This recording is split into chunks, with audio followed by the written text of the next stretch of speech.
Hey guys, tonight we dive into a world that might feel familiar, yet completely alien. You trudge through a dimly lit room, the only light flickering from a candle struggling against the shadows. And you realize that the concept of a full night's sleep, as you know it, didn't exist back then. You probably won't survive this if you try to impose modern sleep expectations on the Middle Ages. Those people had a rhythm entirely different from yours. And it involves splitting their night into two distinct phases. So, before you get comfortable, take a moment to like the video and subscribe, but only if you genuinely enjoy what I do here. And while you're at it, drop a comment with your location and your local time. Trust me, it makes the discussion way more fun when I know whether you're just waking up or about to hit your own bed. Now, dim the lights. Maybe turn on a fan for that soft background hum. And let's ease into tonight's journey together. Picture yourself in a medieval home. Low timber ceilings, rough-hewn beams overhead, straw mats or rush-covered floors beneath. You can almost smell the lingering scent of smoke from the hearth mingled with herbs hung to dry. A perfume, both functional and oddly comforting. Everyone in the household, family, servants, maybe even a few farm animals shares the confined space. Privacy isn't really a thing. It's cozy in the same way a crowded train car might be, and that intimacy carries over into sleep habits. Historians still argue whether the closeness of people in these homes contributed to the segmented sleep pattern or if it was just practical. You wriggle into your straw-filled mattress or feather-stuffed cushion, feeling the uneven lumps beneath you, and your eyes adjust to the warm glow of candlelight that bathes the room in gentle flickers. You start to notice how the day's exhaustion seeps into your bones. Labor in the fields, the blacksmith's forge, or the baker's oven has left you bone-tired. But your mind is still alert enough to wander. Candles burn low, and the fire crackles, sending brief shadows that dance across the walls. In that faint illumination, you might see a family member quietly finishing a stitch or a loaf of bread cooling on the table. This is not a home built for silent, uninterrupted sleep, it's alive. And its inhabitants carry a kind of nocturnal energy that modern houses lack. There's a quirky side to it too. Medieval people sometimes used perfumes to mask the smell of unwashed bodies at night. And yes, historians still debate how effective or even necessary these scents truly were. Imagine lavender and rosemary mixed with the lingering smoke of firewood, an aroma designed to soothe. Or perhaps just to convince you that a stinky room could somehow be pleasant. As you settle deeper into your bedding, the idea of time itself feels different. There is no ticking clock here. Hours are measured by the movement of the moon, the length of shadows cast by your own candlelight, or the distant crowing of a rooster that has long since gone to roost. Your senses are heightened in the dark. The soft scrape of a chair leg across the floor, the faint rustle of a blanket as a child shifts, even the occasional groan of timber under the night's cool weight. This sensory awareness makes you strangely alert even as your body craves rest. Fringe theories suggest that medieval people were more in tune with these cues, relying on natural rhythms rather than mechanical timepieces. Historians still argue whether these cues actually dictated sleep patterns or were just coincidental background details. And then there's the mental landscape, the thoughts that circle as you lie there. You might find your mind wandering to the day's events, replaying arguments, triumphs, or misadventures in the marketplace. Some medieval sources even hint at intentional reflection or quiet prayer during these early hours, suggesting that the first sleep wasn't just physical, it was contemplative. You probably chuckle a bit at that, imagining a knight kneeling in a tiny room with a candle, whispering about taxes or the quality of his socks. In a way, it mirrors your own late-night musings on social media or work emails, though thankfully without the bright screen burning your retinas. Historians still argue whether introspection was a significant part of the first sleep or merely anecdotal, but it paints a vivid mental picture of the nighttime atmosphere. Even the physical setup of the bedroom contributes to this rhythm. Beds were often pushed together, blankets layered haphazardly, and everyone shared warmth. You notice the subtle difference in temperature between your spot and the center of the room, where the fire's glow fades. People sometimes kept cats or dogs close to protect against verminor, in a quirkier historical note, to provide extra warmth, which may have been more comforting than defensive. Scholars debate how much these arrangements actually influenced sleep patterns, but you can imagine how the constant shifting of bodies and animals could lead to natural wakefulness in the middle of the night. You stretch your arms and feel the slight unevenness beneath the blanket, the small noises magnified in the quiet, and you start to sense that this night will not pass in a single, uninterrupted block, like modern sleep. And then comes the reality check. You probably won't sleep straight through. That's just not how it worked. People of the Middle Ages had what we now call a first sleep and second sleep, separated by a wakeful period lasting anywhere from an hour to several. During this interim, some might rise to tend the hearth, take a short walk, or even visit a neighbor if circumstances allowed. You picture yourself quietly stepping over your sleeping siblings or servants, candle in hand, feeling the cold floorboards beneath your feet, and maybe whispering a soft joke about how different this night is from your usual Netflix and bed routine. Fringe accounts even suggest that some people might have engaged in brief creative work or quiet conversation during these hours, though historians still argue whether these activities were widespread or limited to certain households. By now, the ambiance has fully enveloped you. The faint crackle of the fire, the occasional draft sneaking between timbers, and the mix of scents-burnt wood, herbs, and wool create a sensory cocoon. You notice your breathing slowing, the day's fatigue pulling at your limbs, and your eyelids fluttering against the candlelight. In the corners of the room, shadows stretch and shrink in a subtle dance, almost like the house itself is alive, aware of your presence. Even the idea of privacy seems irrelevant now. Your awareness of others sleeping around you is not intrusive, but comforting, a soft human background hum. You can almost hear the distant hoot of an owl, or perhaps that's just your imagination enhancing the nocturnal tapestry. And before you fully drift toward the first sleep, one final playful thought. Imagine if a medieval person suddenly appeared in your modern bedroom. They'd probably inspect your mattress, your sheets, and especially that bright electric light, judging your sleep habits with quiet disdain. They might even whisper, "Ah, so you don't segment your sleep like a sensible person." You laugh softly to yourself, realizing that even then, people were remarkably creative in managing rest, guided by rhythms of darkness, firelight, and human companionship rather than alarm clocks or smartphone notifications. It's a small comfort to know that your first sleep tonight is part of a long continuum of human experimentation with rest. And with that, your eyes drift closed, the candle's flame flickering once more before settling into a soft glow. You've entered the world of the medieval night, where segmented sleep is not a quirk but the norm, and your body begins its first dance through the hours of darkness, unaware of the wakeful interval yet to come. Remember this feeling, the gentle awareness of your surroundings, the tactile sensations of bed and hearth, and the subtle humor of a world so different yet oddly familiar.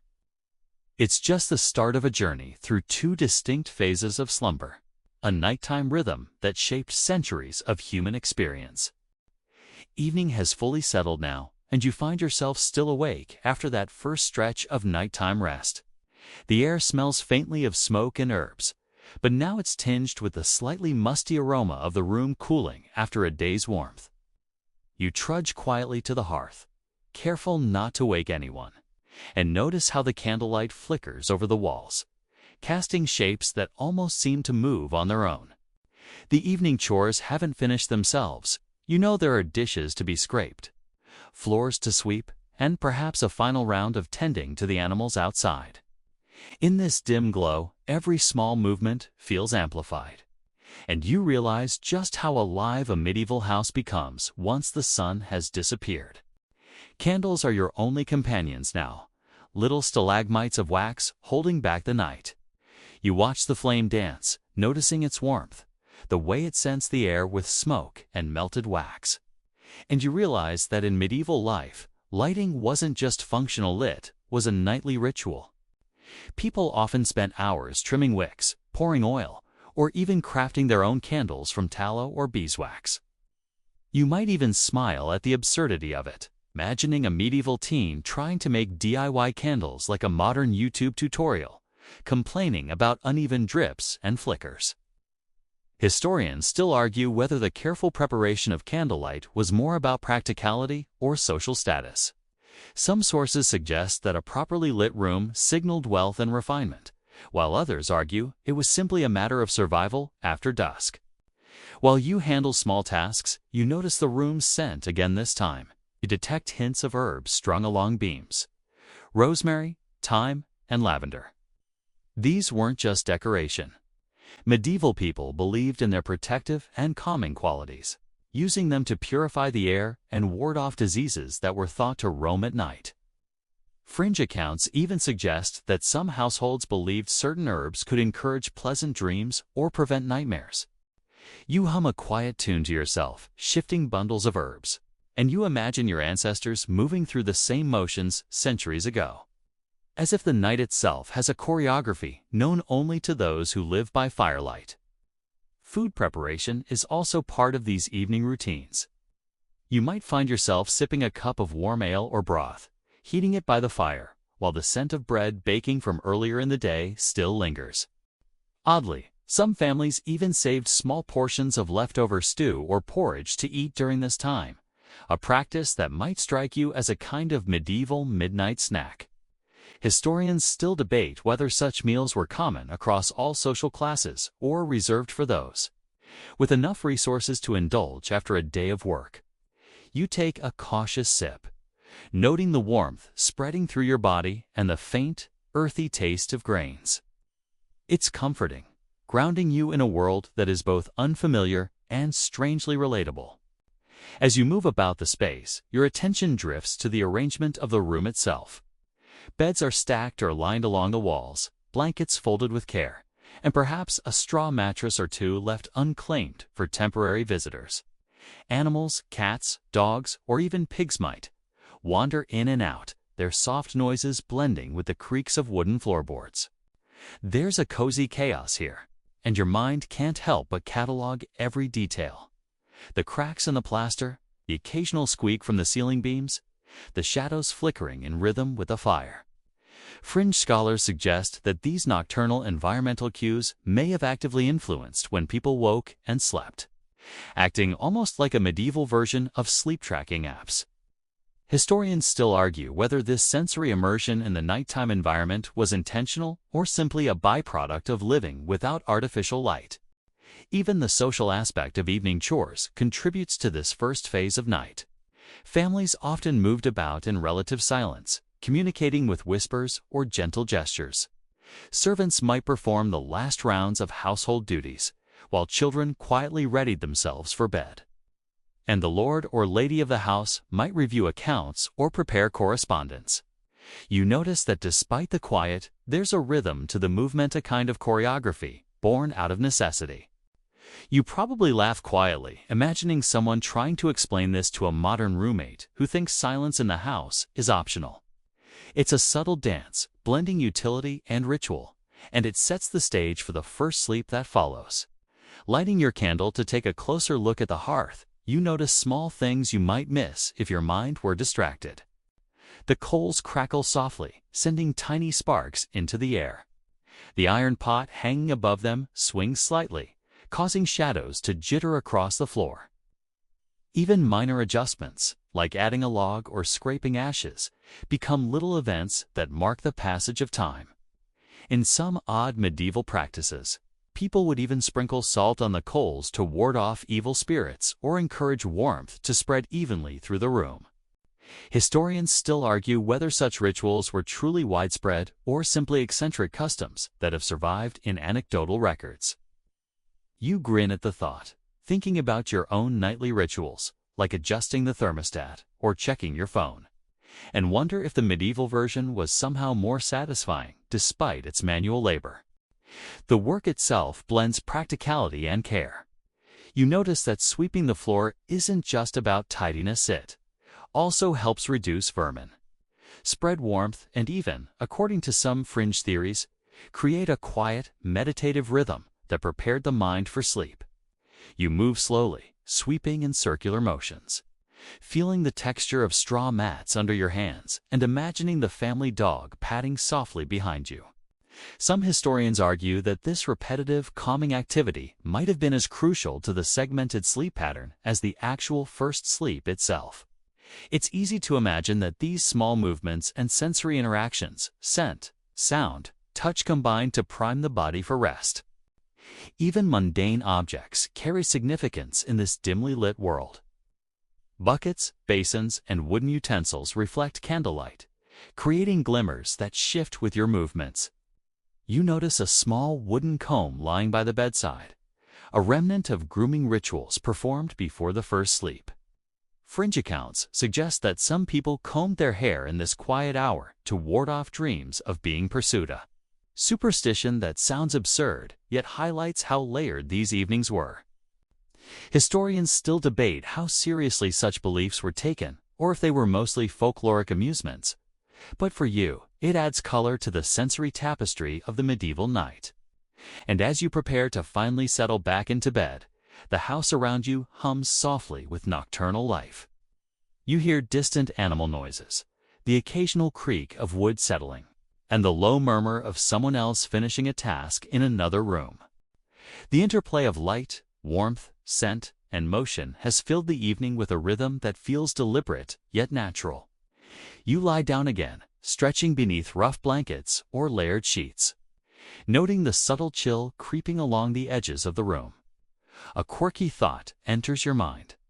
Maybe the segmented sleep isn't just a necessity, but a reward, giving you a chance to witness the world in a hushed, magical state before returning to rest. Finally, as your eyes grow heavy, you reflect on how much of this evening would be utterly foreign to a modern observer. Candles, herbs, coals, midnight chores. It's a combination of sensory richness, social interaction, and subtle superstition that shaped the first sleep and set the stage for the wakeful interval to follow. You might even picture the flickering candlelight casting gentle shadows across your own modern bedroom, imagining what it would feel like to live entirely by the rhythm of the medieval night. In that thought, you find a curious comfort, realizing that while the routines are different, the underlying human need for rest, ritual, and quiet reflection remains constant across the centuries. You drift finally into the first sleep, and immediately your body responds to the rhythm that has been ingrained over centuries. The rough mattress presses unevenly against your back, but it is strangely comforting, the lumps and bumps, a tactile reminder that sleep is not about perfection, but about presence. Your limbs slowly relax as your mind begins to wander, navigating the world between consciousness and dreams. You might notice how the scents from the evening linger in the room, the faint smokiness of the hearth, the herbal undertones of lavender and rosemary, and even the occasional tang of leftover food from the kitchen. It's a sensory environment that modern bedrooms, with their sterilized scents and temperature controls, simply cannot replicate. Historians still argue whether this sensory richness actually influenced dream patterns, or if it was incidental to the sleep experience. As you sink deeper into the mattress, the first sleep seems to stretch into a fluid expanse of time. You become aware of the household's subtle nocturnal symphony, the creak of floorboards as someone shifts in their bed, the soft sigh of a cat padding across the room, and the faint whistle of wind sneaking through cracks in the timber. These background noises, rather than disturbing you, create a rhythm that lulls you further into slumber. Fringe accounts suggest that medieval people actively cultivated these sounds, believing that a lively nocturnal atmosphere could improve the quality of dreams, or even protect against nightmares. You might smile at the thought, imagining someone consulting a dream sound checklist before bed. But it emphasizes just how intertwined sensory perception and sleep were in medieval life. Dreams themselves are different in this first sleep phase. You float through a blend of reality and imagination, perhaps, recalling the day's labor in the fields, a market transaction gone awry, or the image of a neighbor's oddly shaped cart. Some medieval texts hint at the significance of these early night dreams, suggesting they could be prophetic, moral, or simply reflective of one's daily concerns.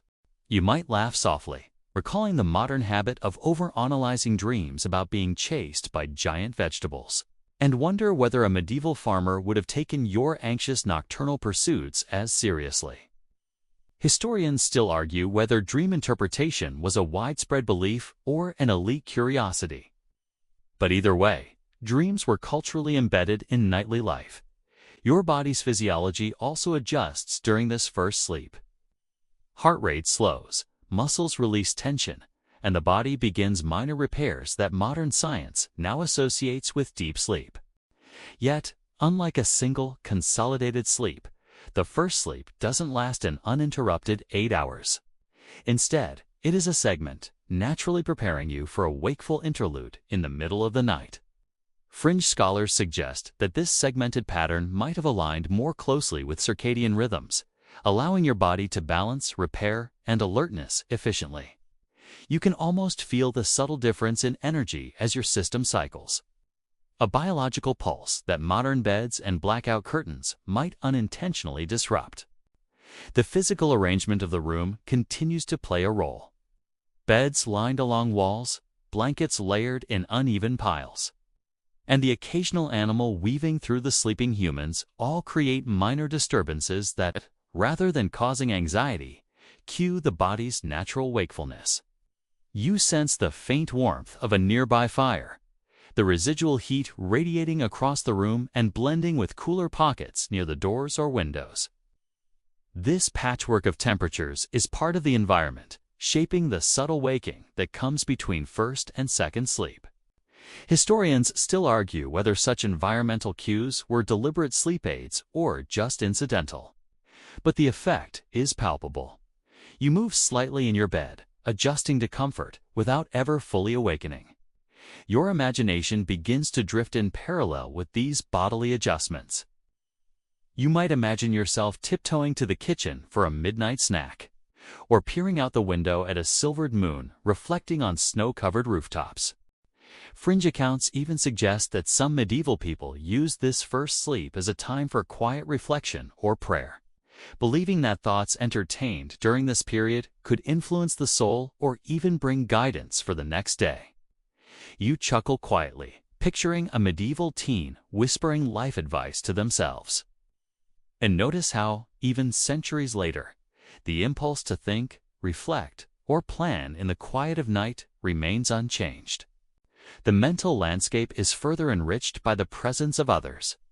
You are aware of the bodies surrounding you, the faint movements in neighboring beds, and perhaps even the occasional cough or sigh. It creates a communal sense of nighttime living that contrasts sharply with the modern ideal of solitary sleep. You notice the small details: a sibling shifting in a blanket, a cat kneading in someone's lap, or a servant finishing a task before returning to bed. Historians still argue whether this level of shared nighttime awareness was standard or exceptional. But it is clear that segmented sleep existed in a social framework, not in isolation. Odd rituals also pepper this first sleep.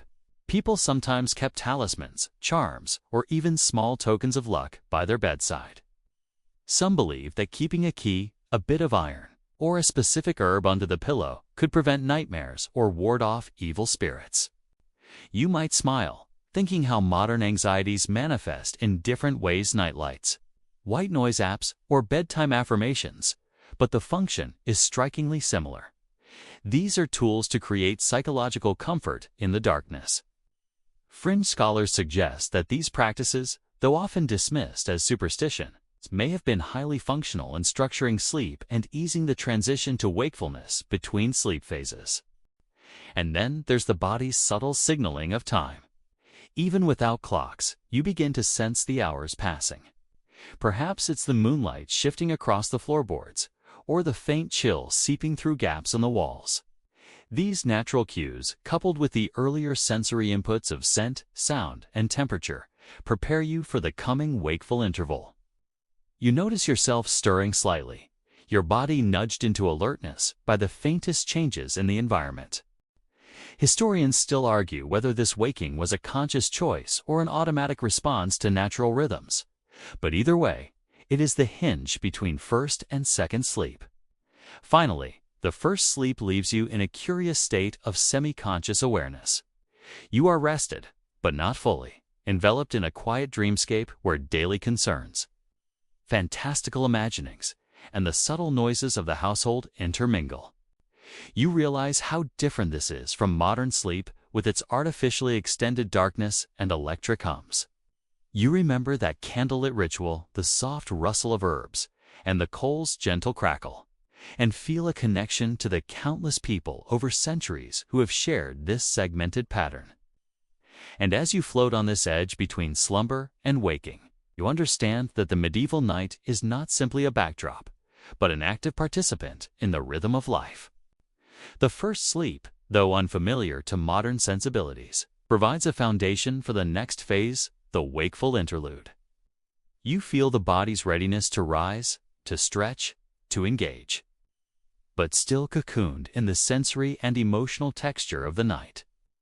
Dreams fade gently, leaving impressions that might shape the hours to come, whether in reflection, quiet work, or even playful interaction. Fringe scholars suggest that these intervals were as much about creativity and social interaction as about practical activity. And as you drift toward that first waking, you feel the anticipation of the world waiting in the shadows, a realm both mysterious and ordinary. By the time your eyes flutter open again, you are steeped in a rhythm that has guided human life for centuries. The medieval segmented sleep is not just about resting. It's about attuning yourself to the night, becoming sensitive to the smallest cues, and embracing a fluid interplay of consciousness and unconsciousness. You remember the flickering candle, the herbal scents, the faint coal's warmth, and the soft sounds of the household, and you understand how this first sleep serves as both a refuge and a prelude, a carefully orchestrated pause before the next chapter of the night begins. The first sleep fades, and you awaken slowly, drawn into the subtle, hushed world of the medieval night. It's that peculiar hour between sleeps, often called the watch or wakeful hour, when time seems to stretch and twist. You blink, noticing how the room looks slightly different now the fire's coals have sunk lower. The shadows lengthened and sharpened, and the cool air has crept in through tiny cracks in the walls. You probably won't survive this with modern patience. It feels like being in a world frozen between yesterday and tomorrow, a liminal space both quiet and alive. The moonlight spills across the floorboards, illuminating familiar objects in unfamiliar ways. The edge of a blanket, a wooden stool, a bundle of herbs dangling from a beam. You stand, careful not to disturb anyone, and realize that this is a time of almost sacred solitude. Your feet press against the cold floor, and the faint scent of wood smoke mixed with dried herbs fills your nostrils. This hour wasn't wasted by medieval people. They might rise for chores, prayer, or even brief social visits. Some historians still argue whether the wakeful hour was primarily functional or contemplative, but the evidence suggests it served multiple purposes. You tiptoe across the room, glancing at sleeping siblings or servants, imagining their dreams and the gentle rise and fall of their chests. There's a quiet magic here, a moment of human activity that exists in parallel with rest. And it gives the night a rhythm entirely absent from our modern concept of uninterrupted sleep. The first thing you notice is the unusual stillness. Outside, the village is cloaked in darkness, broken only by moonlight or the occasional flicker from a distant window. You might hear an owl's call or the soft rustle of livestock in their pens. Some people even engaged in short walks around the yard or nearby paths, partly to stretch their legs, partly to observe the night, and partly, according to fringe accounts, to commune with supernatural forces or check for omens. You smile faintly at the thought, imagining a medieval neighbor tiptoeing past your own house, whispering a greeting under the moon while checking on a haunted barn. Historians still argue how widespread or serious such nocturnal explorations were. but they certainly added color to the human experience of night. Many households use this interval for small chores. You might stoke the fire to keep embers glowing, water plants kept near the house for medicinal purposes, or check on brewing ale or other stored foods. The tactile experience of these tasks, the rough wood of a stirring stick, the warm steam rising from a pot, the subtle friction of kindling heightens your awareness of the night. Fringe sources suggest that some people even use this time for quiet handiwork, like repairing shoes or sewing garments, believing that activity during the wakeful hour could bring dreams of skill and dexterity. Historians still argue whether such tasks were routine or exceptional, but it's clear that the medieval night was never entirely dormant. Food often played a role in this nocturnal interlude. Some households had small snacks prepared, like bread dipped in ale or milk warmed over a low flame.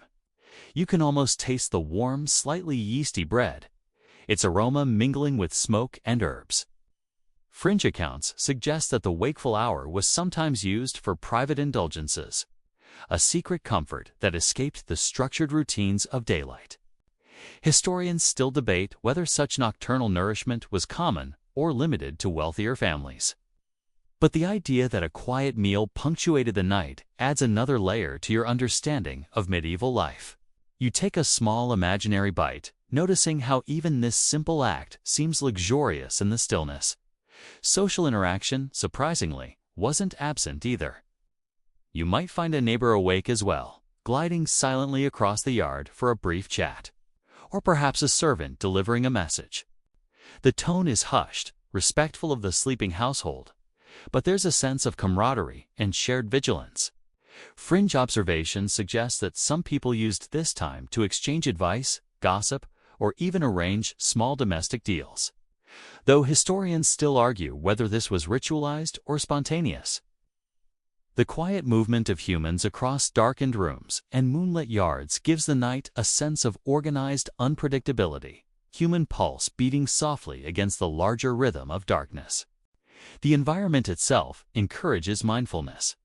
You pause by the window, feeling the chill on your fingertips and listening to distant animal sounds, a dog barking at a shadow, sheep shifting in their pens, the faint slap of water in a trough.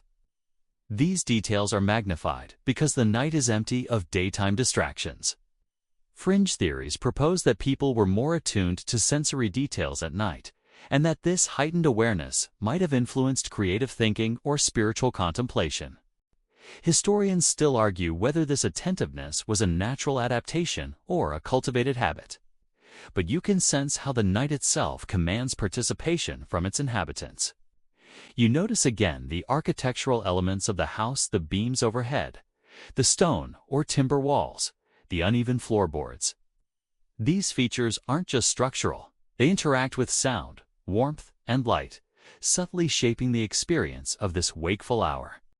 A small movement echoes farther than expected, and the shadows shift in response to your candle. You feel an intimate awareness of space that modern rooms, insulated and soundproofed, rarely provide. Some medieval households may have intentionally designed spaces to facilitate nocturnal movement, according to Fringe accounts, but historians still debate how deliberate this architectural influence truly was. Either way, the interaction between body, space, and light is palpable. The wakeful hour is also a time for reflection and minor tasks that modern people often associate with morning routines. You might see a person kneeling briefly to pray, jotting notes, or meditating on the day's events. Fringe accounts suggest that this quiet period helped people process emotional or practical concerns, effectively serving as an early form of cognitive downtime. Historians still argue whether reflection was a cultural expectation or simply a personal preference, but the layered use of this time, part practical, part contemplative, is a hallmark of segmented sleep. You imagine yourself quietly observing, noting the gentle rise and fall of chests in neighboring beds and hearing the occasional whisper of movement in the shadows. The interlude isn't entirely solitary, though. You might catch a glimpse of pets curling up near the hearth or children briefly waking to check on parents. And these minor interactions punctuate the otherwise still night. Some fringe evidence even suggests that medieval people allowed the wakeful hour to include light-hearted play or intimate conversation, though historians still debate how widespread this practice was. You picture a small game of whispers or a hushed joke shared between siblings, the sound almost imperceptible against the broader hush of night. It's a moment of human presence layered over the quiet, blending functionality, sociality, and even entertainment. As the wakeful hour progresses, you start to sense the shift toward the second sleep. The fire dims, the room cools further, and the moonlight begins to wane. Your body, rested from the first sleep, but now alert and aware, begins to crave the return to slumber. The environment itself seems to signal the transition. Shadows lengthen, temperatures stabilize, and the household's minor activities conclude. You might perform a final chore, sip a last bit of warm drink, or adjust bedding before returning to your resting place. Fringe observations suggest that this careful preparation could make the second sleep more profound or dream-rich. But historians still debate whether such rituals were widely practiced or more anecdotal. Finally, you settle back into bed, feeling the subtle warmth of blankets and the lingering sense of herbs and smoke. The wakeful hour has passed, leaving you alert, reflective, and subtly connected to the household and the night itself. You notice the small sounds, the shifting of a sibling, the faint rustle of a blanket, the soft sigh of coals cooling, and they lull you toward the second sleep. There's a rhythm here, a human orchestration that has persisted across centuries, blending observation, reflection, minor activity, and sensory engagement. You recognize the sophistication of a night divided into two, a pattern that balances consciousness and rest, awareness and relaxation. You close your eyes, letting the night's textures, the smells, sounds, and shadows sink into your awareness, and feel yourself drawn into the second sleep. Unlike modern uninterrupted slumber, this segmented night has allowed for subtle awareness, practical activity, and quiet reflection, creating a layered, human-centered rhythm. Fringe scholars suggest that the wakeful hour could even serve as a catalyst for creativity, spirituality, or social connection, though historians still debate its precise role in everyday life. You drift gently, comforted by the continuity of centuries of human experience, and prepare to descend into the next phase of rest. By now, the wakeful hour has faded into memory, and you find yourself returning to bed for the second sleep.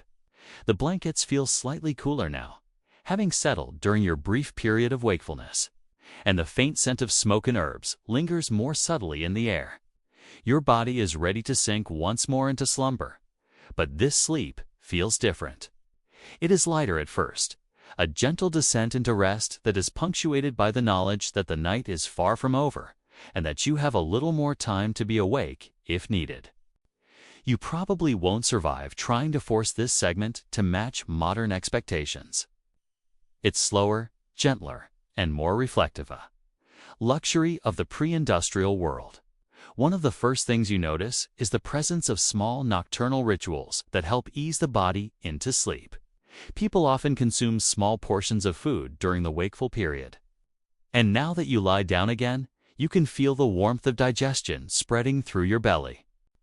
A slice of bread dipped in beer or a small bowl of warm porridge was surprisingly common, providing comfort and energy without disturbing the slumber to come. Fringe accounts suggest that some medieval households even brewed special nighttime drinks, lightly spiced and mildly alcoholic, to aid in a smooth transition back into sleep. Historians still debate whether these snacks were reserved for the wealthy or whether they were a widespread practice, but their existence paints a vivid picture of how medieval people managed both nourishment and rest. You stretch beneath layers of rough, hand-woven blankets, feeling the texture of coarse wool against your skin. Even something as mundane as bedding contributed to the rhythm of sleep. Straw mattresses, feather-filled cushions, and layered quilts all added warmth and cushioning in variable ways, Fringe theories suggest that the uneven surfaces of these beds may have helped people shift naturally between deeper and lighter sleep cycles, acting as a kind of low-tech sleep modulation. Historians still argue whether these differences in bedding were intentional or just a product of available materials. But either way, the physical environment played a vital role in shaping sleep patterns. As you drift, the household around you hums softly with quiet life.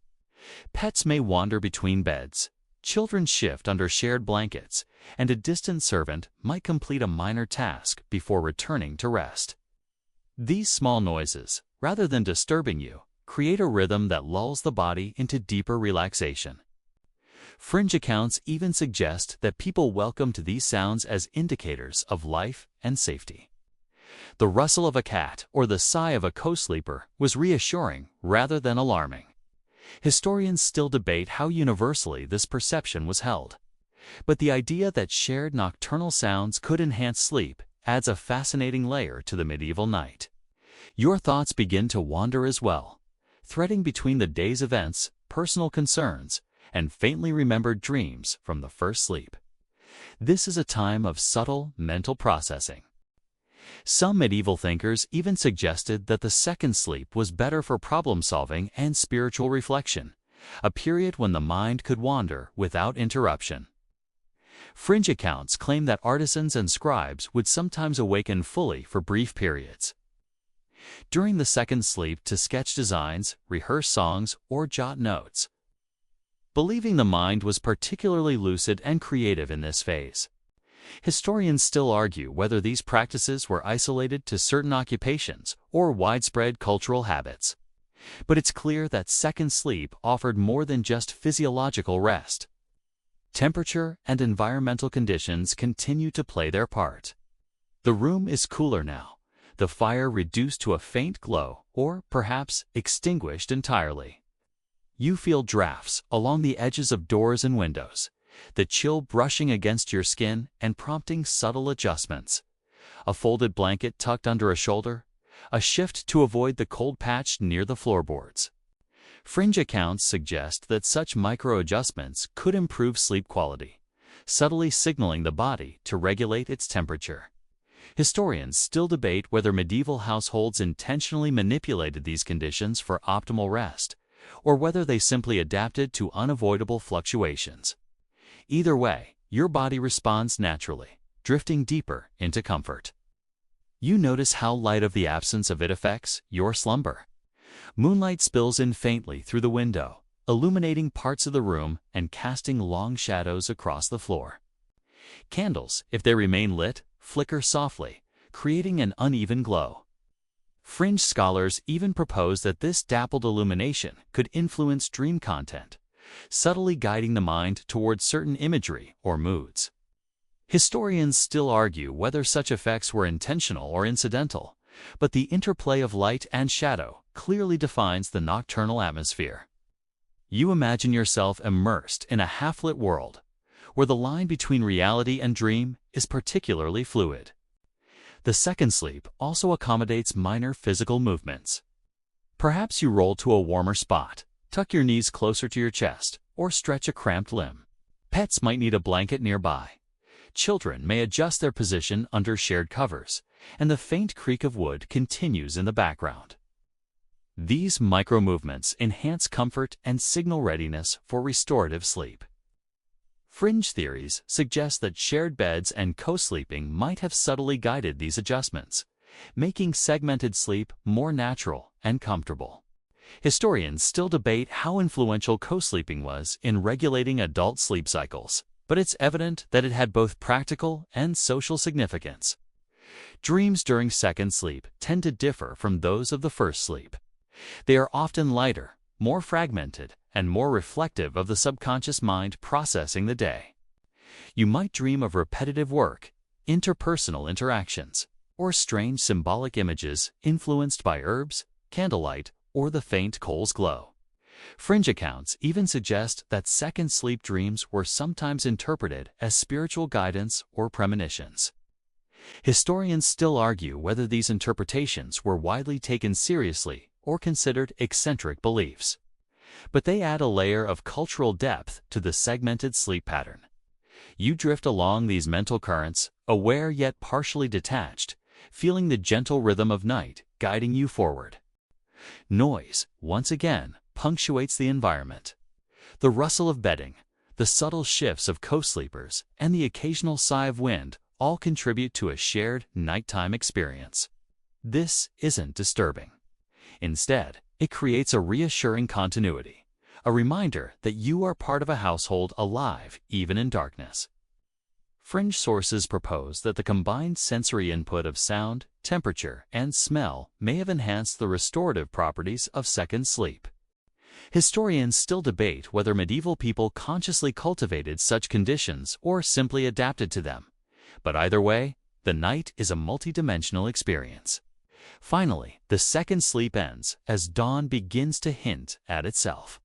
The coals are nearly cold, the chill has deepened, and the first sounds of the day stir in the distance. A crowing rooster, the faint clang of early labor in the village, or the distant chatter of people beginning to wake. You rise slowly, feeling the layers of blankets shift, your muscles relaxed, yet ready for action. Fringe accounts suggest that some people timed waking to align with natural light cues, optimizing alertness for early morning tasks. Historians still argue whether this was conscious behavior or merely an adaptation to available light. But the experience connects you deeply to both the environment and the enduring human need to balance sleep and wakefulness. You pause for a final moment in bed, taking in the scents, sounds, and textures of the household, realizing how different this experience is from modern sleep routines. The second sleep has provided more than rest. It has created a bridge between night and day, between dreams and wakefulness, and between the sensory immersion of darkness and the practical needs of life. Fringe scholars suggest that the combination of first sleep, wakeful hour, and second sleep might have allowed medieval people to optimize mental, emotional, and physical health. Historians still debate many of these points, but the layered complexity is clear. Segmented sleep is a rhythm of life, not merely a quirk. You rise at last, stretching beneath your blankets and feeling the residual warmth from co-sleepers and animals. The night has guided you through rest, wakefulness, and nourishment, leaving a subtle imprint on both body and mind.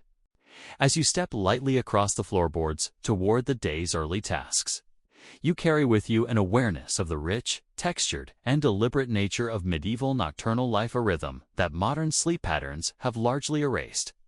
You remember the warmth of porridge, the faint herbal aromas, the flickering candlelight, and the gentle sounds of life around you. The second sleep has ended, but the night lingers in memory, leaving you attuned to the subtle interplay between rest, reflection, and the quiet pulses of human activity. You've just navigated the wakeful hour, perhaps sipping a small cup of warm ale or nibbling a leftover piece of bread. And now your body signals that it's time to drift back into the second sleep. This phase is both a continuation and a new experience, subtly different from the first sleep you sank into hours earlier. You feel the cool weight of the blankets as you adjust them over your shoulders, noticing the uneven texture of the straw or feather mattress beneath you. Your limbs stretch slightly, finding the most comfortable angles in a bed shared with siblings, pets, or even the occasional visitor. You probably won't survive trying to force a modern, continuous 8-hour slumber here. Your body has already attuned itself to this segmented rhythm, where 2 phases of rest flank a quiet period of reflection or activity. The first sensations of returning to bed are a mixture of warmth and residual alertness. The coals in the hearth have cooled to gentle embers, casting faint orange glows that dance across the walls. Shadows lengthen and twist with the flicker of dying flames, and the scent of burnt wood mingles with faint traces of herbs and dried food. You inhale deeply, letting the atmosphere envelop you. Fringe accounts suggest that the careful layering of blankets, the positioning of animals, and even minor adjustments of furniture may have subtly influenced the quality of this second sleep. Though historians still argue whether such practices were widespread or anecdotal. Regardless, you feel the comforting embrace of a household accustomed to darkness. Dreams begin again, but they are lighter, more reflective, and subtly influenced by your recent wakeful hour. Perhaps you recall a brief walk around the yard, a whispered conversation, or the taste of that warm bread and ale. Your mind blends these memories with earlier experiences of the day, creating a rich tapestry of semi-conscious images. Some medieval writers suggested that second sleep was particularly suitable for contemplation, or even problem-solving. Historians still debate whether these claims were taken seriously or were mostly anecdotal. Fringe theories even argue that some people may have intentionally kept journals by their beds to capture insights during these hours.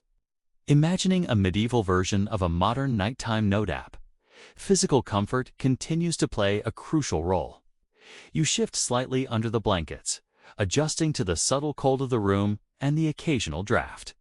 Perhaps a sibling rolls over or a cat needs nearby, offering warmth and soft companionship. These minor movements are both practical and comforting, a reminder of the shared human presence in the room. Fringe accounts suggest that co-sleeping may have helped regulate body temperature and align sleep cycles across household members.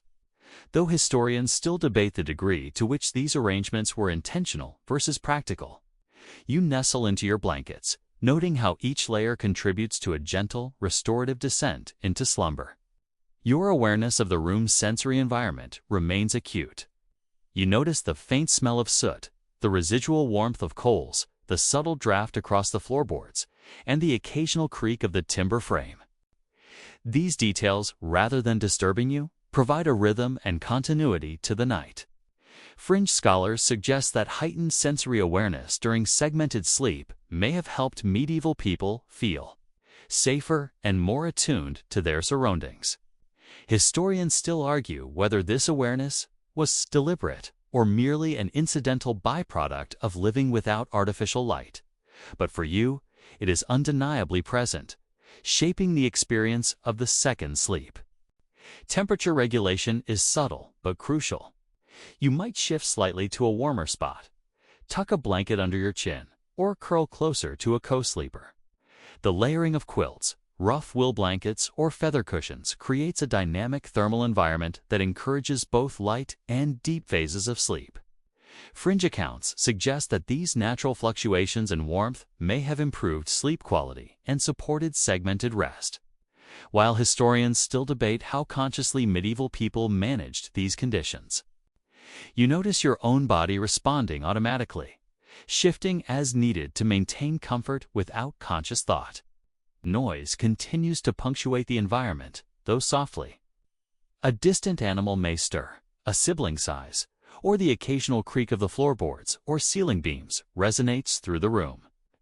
These sounds, far from disturbing, provide reassurance that the household is alive and functioning, a subtle auditory rhythm accompanying your descent into second sleep. Fringe theorists suggest that these background noises may have even guided dream content or sleep stages, though historians remain skeptical about how universal or intentional this effect was. You drift along this quiet soundscape, noticing how it blends with the lingering scents, warmth, and tactile sensations of the bed.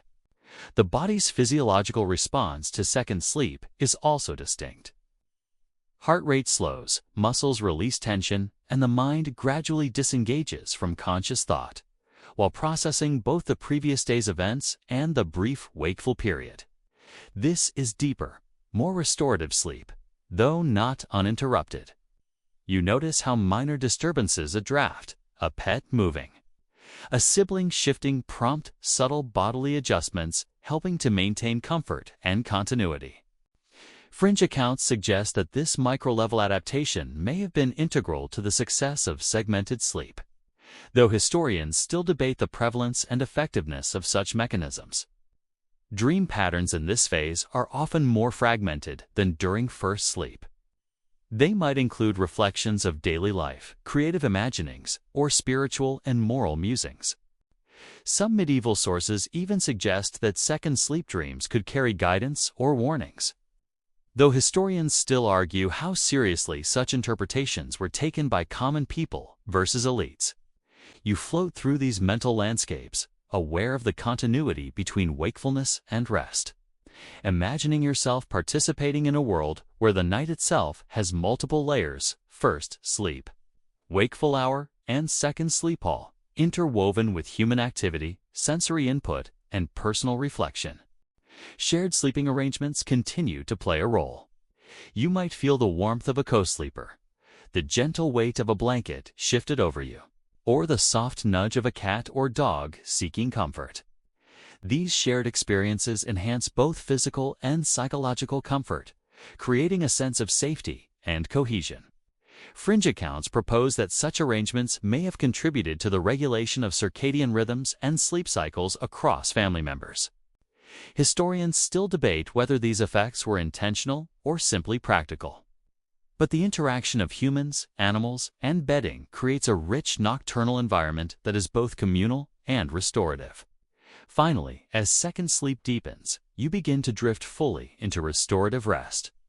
The sensory world shadows, scents, warmth, and sounds continues to surround you, shaping your subconscious and fostering both physical recovery and mental processing. Fringe scholars even speculate that second sleep could have allowed for heightened creativity or insight, though historians still debate the validity of these claims. You lie in this layered environment, aware that the night's rhythm: first sleep, wakeful hour. Second, sleep's a deliberate orchestration of human life, both adaptive and culturally reinforced. You emerge from this phase gradually, as dawn hints at its presence, carrying with you the subtle benefits of a night divided between two segments. Your body feels both rested and alert, your mind primed by reflection, and your awareness enriched by hours spent in active, quiet, and sensory immersion. Fringe accounts suggest that these rhythms may have optimized overall well-being, though historians still debate how universal the benefits truly were. You remember the warmth of blankets, the faint glow of embers, the sounds of co-sleepers, and the lingering sense of herbs and smoke. The second sleep has not just restored you, it has connected you to centuries of human experience and the deliberate patterns, the world attuned to darkness, light, and the quiet rhythms of the night. As the second sleep reaches its deeper phases, the faint pre-dawn light begins to creep through cracks in the walls or windows, brushing against blankets and casting a subtle glow across the room. You stir gently, adjusting beneath your layers of rough wool or straw-filled mattress, noticing how the early light interacts with lingering shadows. The household is still quiet, though faint noises start to filter in the soft footfalls of a servant beginning early chores, the murmur of a distant animal, or the whisper of wind through wooden shutters. This liminal period, bridging the segmented night and the approaching day, is rich in sensory texture. You probably won't survive modern schedules if you tried to replicate this natural, gentle transition. It exists outside the rigid constraints of clocks, alarms, or artificial light. Even as the world starts to awaken outside, the room itself maintains a delicate balance of warmth and chill. Blankets retain residual heat from co-sleepers. The fire's embers glow faintly, if not completely extinguished, and small currents of air move through gaps in the walls. These subtle variations in temperature act almost like a natural sleep regulator, coaxing the body into a state of alert relaxation as it prepares to shift from nocturnal rest to daytime activity. Fringe accounts suggest that medieval people may have even arranged bedding to maximize this effect, though historians still debate how consciously such measures were implemented. Either way, you feel the influence of the environment shaping both comfort and readiness. Dreams during this late stage of second sleep are often more reflective than imaginative, a subtle processing of both day and night. You may remember tasks you completed yesterday, conversations you held, or minor worries about the upcoming day. Some medieval sources suggest that these early morning dreams offered guidance, prophetic hints, or moral reflections, though historians still argue over the seriousness with which such interpretations were taken. Fringe accounts even suggest that second sleep dreams were sometimes shared in hushed conversation during the wakeful hour, as if knowledge gleaned from sleep held practical or spiritual value. You might smile at the idea, imagining medieval neighbors whispering about their dream visions over a cup of warm ale. The physical environment continues to contribute. Your body reacts subtly to the layering of blankets, the firmness of the mattress, and the shared warmth of co-sleepers. Fringe theories propose that these conditions may have aided circadian rhythm regulation and enhanced sleep quality. Historians still debate the intentionality and prevalence of these practices, but for you, the layered texture of warmth, touch, and subtle movement is unmistakable. A cat might knead softly near your feet, a sibling stretches nearby, or a pet dog curls up against a straw mattress, all contributing to a sense of continuity, comfort, and communal security. You notice the smells lingering in the room, the faint smoke from dying embers, the subtle herbal aroma of dried lavender or rosemary, and traces of food from the evening and wakeful hour. These scents create a multi-sensory environment, shaping the subconscious and subtly influencing the second sleep experience. Fringe accounts even suggest that herbal bundles were sometimes strategically placed near sleeping areas to encourage positive dreams or prevent nightmares. Historians still debate the extent to which these practices were widespread, but the combination of smell, warmth, and tactile engagement clearly defines the medieval night as a fully immersive experience. Sound, too, continues to punctuate the night. The occasional creak of floorboards, the whisper of a shifting blanket, and distant animal sounds provide a gentle backdrop. Rather than disturbing sleep, these noises offer subtle reassurance that life continues, that the household is awake and safe.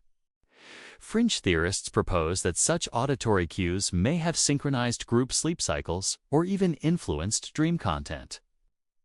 Historians remain skeptical about the universality of this effect, but the sensory richness of sound, like temperature and smell, cannot be ignored. You feel cocooned in a dynamic yet harmonious environment, fully aware of both stillness and movement around you.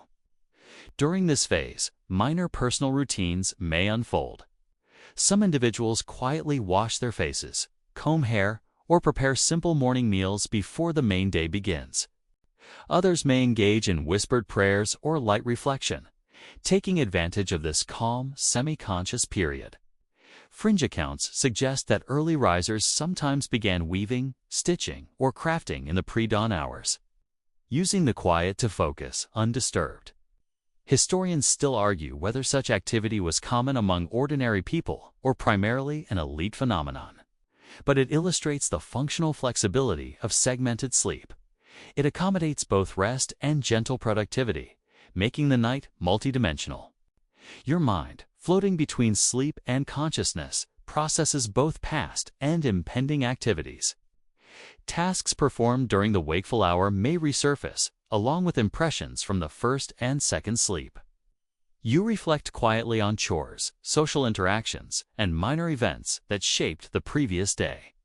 Fringe accounts even suggest that some people intentionally use this period for problem-solving or creative work, taking advantage of a mental state uniquely tuned to focus yet partially disengaged from immediate realities.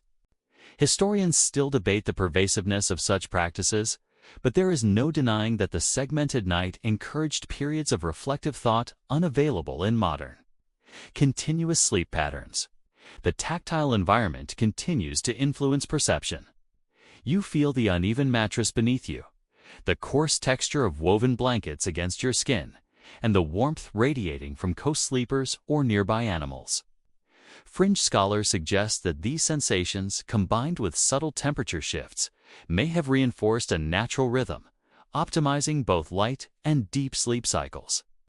Historians still argue whether medieval people consciously engineered these tactile conditions or adapted instinctively, but their effect is unmistakable. You lie cocooned, yet acutely aware of your physical and social surroundings. Even minor rituals affect the experience of second sleep. Some households kept small charms, tokens, or herbs near the pillow, believed to guard against nightmares or attract positive dreams. Fringe accounts suggest these items also offered tactile comfort or symbolic reassurance, which may have enhanced the restorative effects of sleep.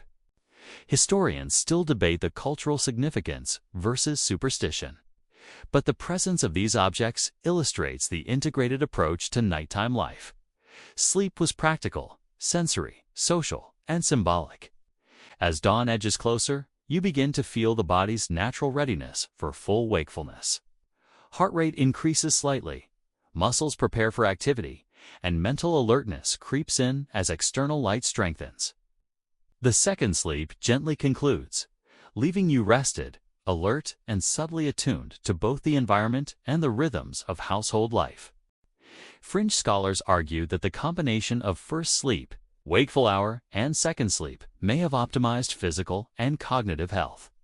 Though historians still debate its universality, you reflect on the night's layers, the warmth, sounds, scents, and subtle rituals and realize how deliberately and skillfully medieval life was structured around these rhythms.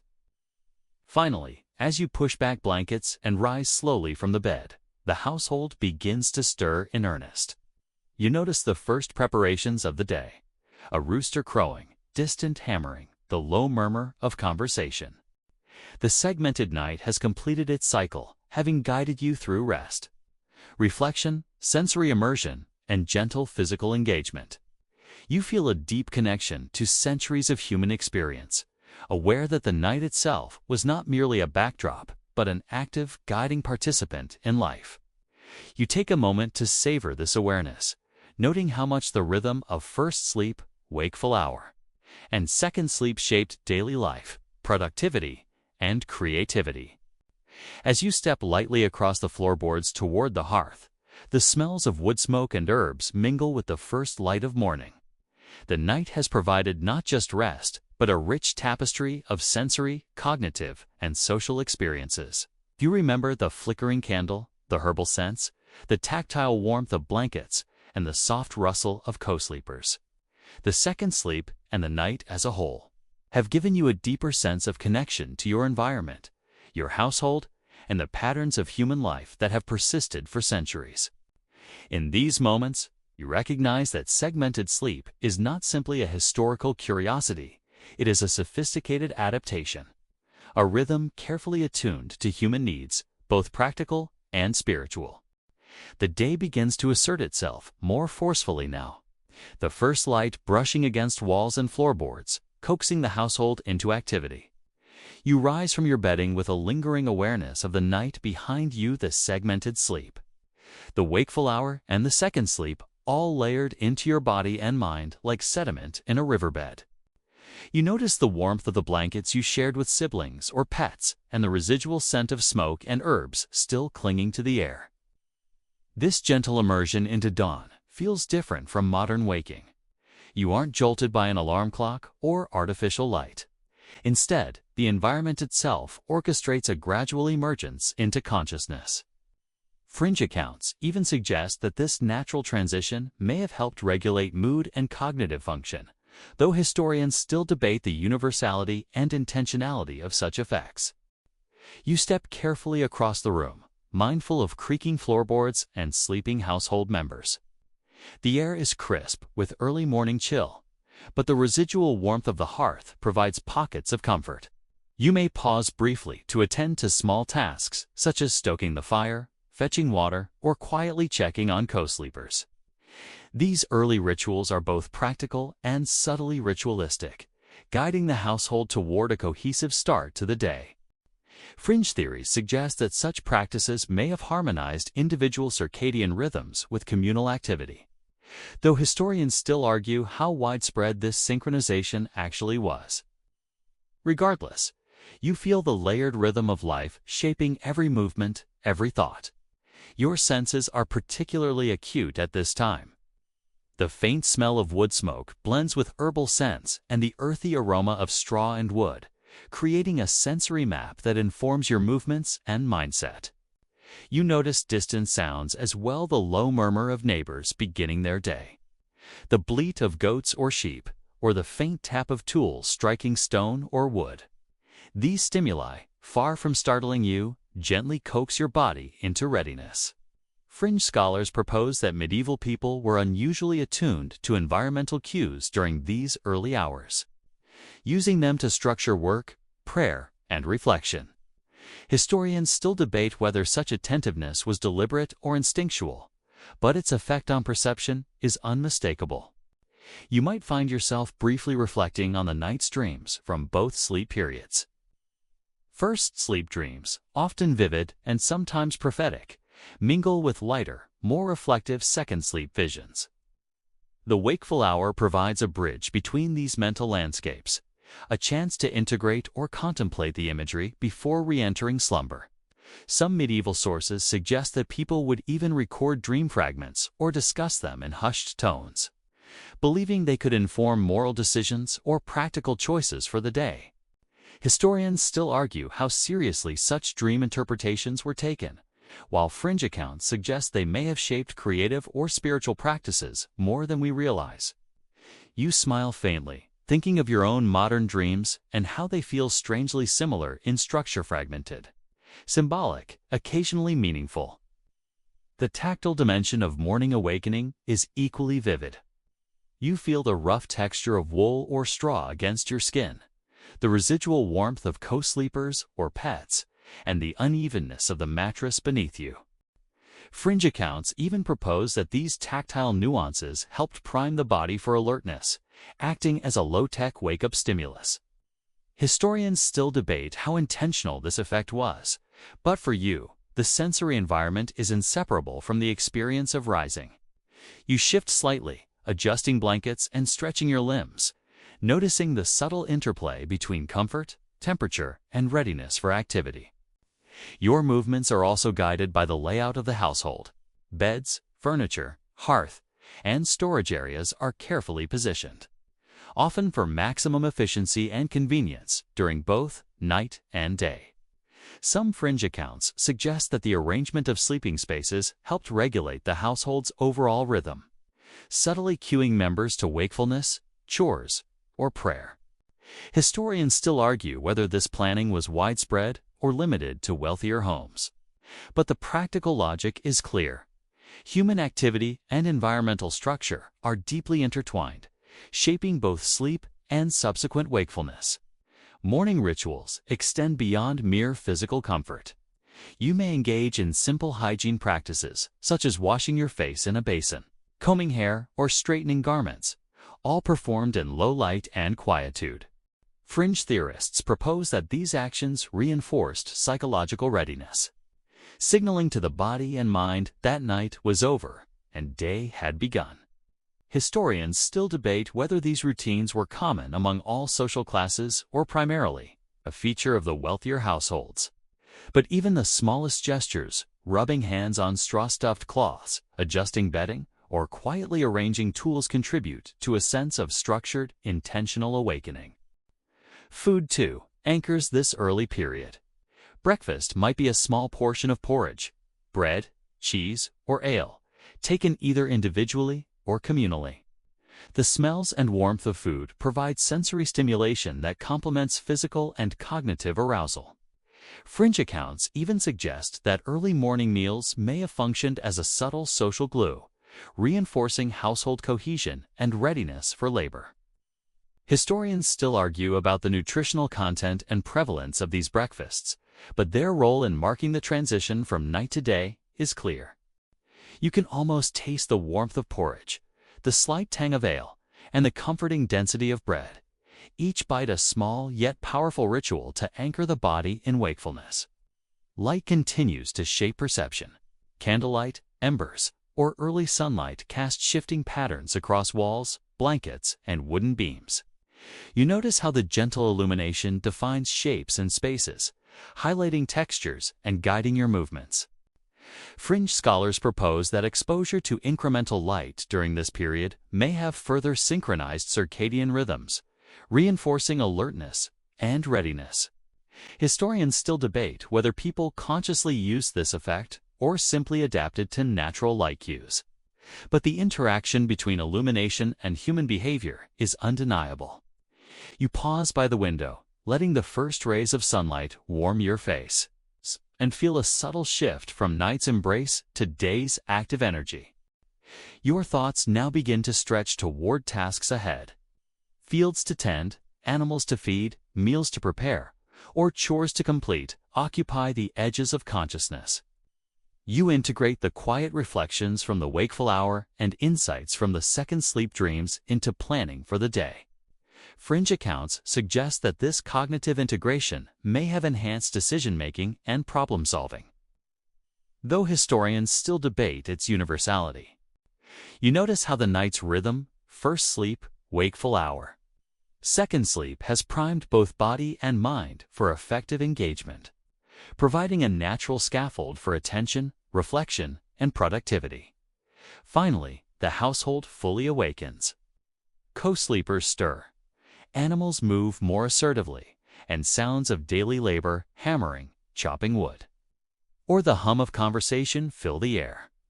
You stand fully alert, feeling the body restored by the night's segmented sleep and enriched by the sensory, reflective, and ritualized experiences that preceded this moment. Fringe scholars suggest that this structured pattern may have optimized well-being, though historians still debate its pervasiveness and consistency. For you, the layering of rest, reflection, and sensory immersion has created a rich and nuanced morning experience, one markedly different from the abrupt awakenings of modern life. The transition from night to day is complete, yet its traces linger. The scent of herbs, the warmth of co-sleepers, the residual impressions of dreams, and the awareness of household activity interwoven with environmental cues. You realize that segmented sleep was not simply about resting. It shaped perception, fostered reflection, guided activity, and cultivated both individual and communal awareness. This final phase, bridging night and day, highlights how medieval people lived in synchrony with natural cycles, drawing psychological, social, and physiological benefits from a rhythm largely lost in contemporary life. You carry forward the night's layered textures, the sounds, smells, tactile cues, and subtle mental processing to the fully awakened day. The village slowly comes alive around you, bathed in the soft, golden hues of early morning light. You step outside and immediately feel the contrast between the cool, lingering night air and the warmth of the emerging sun. The ground is slightly damp from dew, and the smell of earth and fresh grass mingles with lingering smoke from hearths across the settlement. You probably won't survive trying to replicate this sensory immersion with modern air conditioning and city streets. The environment itself is part of the experience. Every sound, scent, and texture is amplified after the segmented night you've just navigated, heightening awareness and subtly conditioning the body for activity. You notice neighbors emerging as well, their movements quiet and deliberate, accustomed to the segmented sleep pattern. Some are tending animals, others sweeping thresholds or preparing food, while children stumble sleepily toward chores or play. Historians still argue whether communal synchronization was deliberate or simply a byproduct of shared schedules and natural light cues. But you can see the logic. A society attuned to both night and day creates a rhythm that harmonizes individual and collective activity. Fringe accounts suggest that such early coordination enhanced productivity and reduced conflict, as everyone's body and mind were naturally aligned with the environment.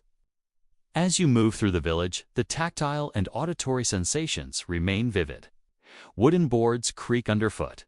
The stone of walls and paths feels cool and slightly uneven, and animals rustle as they respond to early morning cues. You smell fresh bread baking in small ovens, the faint tang of ale, and the warmth of fires mingling with herbal aromas used to mask smoke or deter pests. Fringe theories suggest that such sensory immersion may have shaped cognitive focus and emotional stability, though historians still debate the pervasiveness and intentionality of these effects. You inhaled deeply, letting the complex medley of scents and textures ground you in the present moment. Your mind reflects on the previous night, threading together the first sleep, wakeful hour, and second sleep into a coherent memory.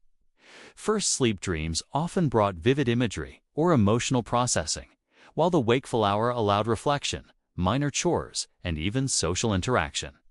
Second sleep, lighter and more restorative, concluded with dream patterns that processed both the day past and the day to come. Fringe accounts suggest that this structure may have enhanced learning and creativity. And some medieval sources hint at intentional use of these periods for problem-solving or spiritual insight. Historians still debate the universality of these practices. But for you, the integration of sleep and wakefulness feels profound. Daily tasks unfold naturally within this framework. You might begin with tending to animals, checking on chickens, goats, or cows, feeding them, and ensuring their enclosures are secure. The movements are deliberate but unhurried, guided by both the segmented sleep's restoration and the knowledge that the household is awake but still calm. Fringe accounts suggest that such morning routines may have been subtly aligned with circadian rhythms enhanced by segmented sleep. Though historians still argue about how systematically this was practiced, you notice that your body moves with efficiency, a combination of alertness and residual nighttime reflection enhancing precision. You then turn to domestic chores. Water must be drawn, food prepared, fires stoked, and spaces cleaned. The environment is alive with sound. The rhythmic splash of water into a basin, the scrape of a broom across stone floors, the occasional murmur of conversation between family members. These tasks, though ordinary, are enriched by the alertness carried over from the segmented night. Fringe theories propose that segmented sleep, coupled with morning sensory awareness, improved both physical coordination and mental focus. Historians still debate the universality of these claims, but it is undeniable that the rhythm of night has cascading effects into daily life. Interactions within the household are also shaped by the night's structure. You exchange brief greetings with co-sleepers or neighbors, sometimes laughing quietly over small events or sharing observations about dreams. Fringe accounts suggest that early morning communication, following segmented sleep, may have strengthened communal bonds and reinforced social cohesion. Historians still argue how widespread this was, but the sense of interconnectedness is palpable. You notice how shared experiences of first sleep, wakeful hour, and second sleep provide a common frame of reference for conversation, expectation, and collaboration throughout the day. The environment outside continues to guide perception and action. Sunlight gradually strengthens, casting long shadows and revealing textures on walls, paths, and ground that were invisible in the night. Birds begin to sing, signaling activity across both natural and human communities. Fringe theories propose that these natural cues helped regulate mood, attention, and hormonal cycles in a way modern artificial lighting cannot replicate. Historians still debate whether medieval people consciously harnessed these effects. But your own awareness is heightened, making each movement and observation feel intentional and connected to the broader world. You may encounter small markets or communal spaces where early trade begins. Vendors prepare to sell fresh food, herbs, or handmade goods, often interacting with neighbors awakened by the segmented night's rhythm. The timing is subtle, early enough to take advantage of natural alertness, yet not so early as to disrupt restorative sleep. Fringe accounts suggest that market schedules may have evolved to align with common segmented sleep patterns, though historians still debate the causal link. You observe how the rhythm of night and early morning facilitates smooth social and economic interactions, a practical manifestation of centuries-old human adaptation. As the morning progresses, your awareness remains enriched by sensory, cognitive, and social input. The warmth of sunlight, the residual sense of herbs and smoke, the subtle tactile feedback from tools and materials all converge to support alertness, coordination, and mood. Fringe accounts propose that the structured night not only restored energy, but also enhanced situational awareness and decision-making. Historians still argue about the universality of these benefits, but the connection between segmented sleep and daytime efficiency is clear in your lived experience. Finally, as the village fully awakens, You reflect on the integrated rhythm that has guided your body and mind from first sleep through wakeful hour, second sleep, and now into full day.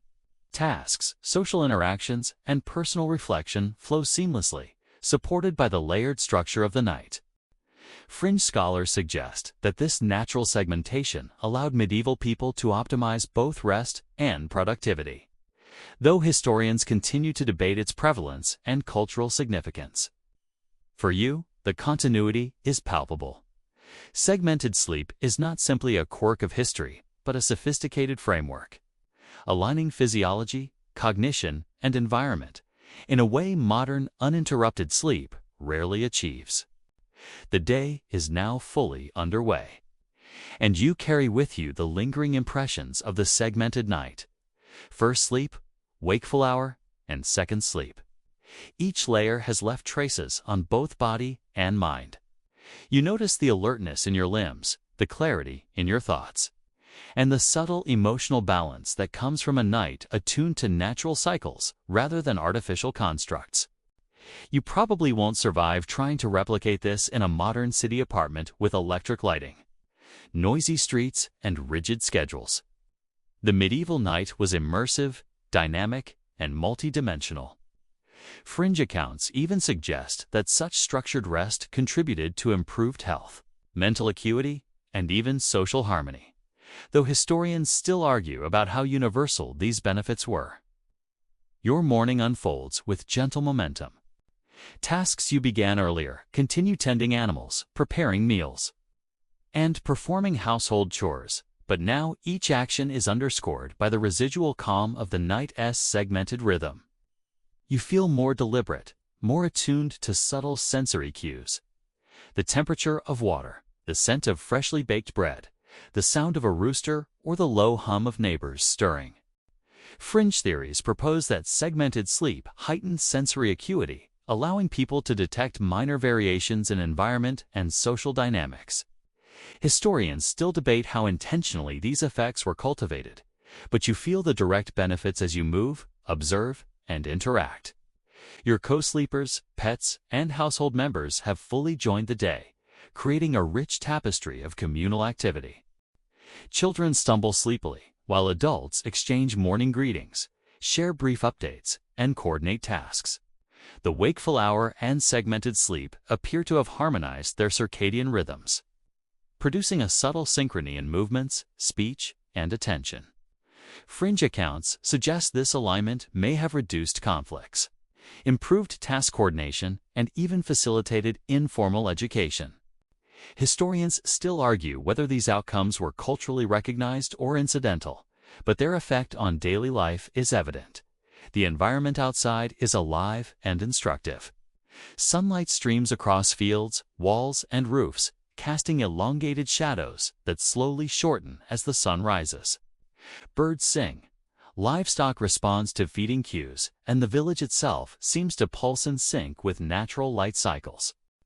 Fringe theorists propose that early exposure to natural light following segmented sleep optimized hormonal cycles, attention, and alertness. Historians still debate whether medieval people actively harnessed these effects or simply adapted. But your own heightened awareness of light, shadow, and sound confirms the seamless integration of environmental cues into daily life. Tasks that might seem mundane in the modern world are rich with sensory and cognitive input. You notice the rough texture of rope, the grain of freshly chopped wood, the warmth of fire-heated cooking vessels, and the subtle smell of herbs used for both culinary and practical purposes. These small details, often overlooked, create a continuity between night and day. Linking sleep patterns to productivity. Fringe accounts suggest that the combination of sensory immersion and segmented rest enhanced skill acquisition and memory consolidation. Historians still argue about its prevalence and universality, but for you, these factors are undeniable, shaping both perception and efficiency. Social interactions continue to be subtly influenced by the night's structure. Conversations flow with a calm rhythm, laughter punctuates tasks, and shared awareness of the segmented sleep pattern creates an implicit understanding among villagers. Fringe theorists suggest that this shared framework may have facilitated social cohesion, cooperation, and the transmission of cultural norms. Historians still debate the extent to which sleep structure shaped social dynamics, but observing the fluidity of interaction, you can see how a common rhythm of rest, reflection, and awakening underpins the communal fabric.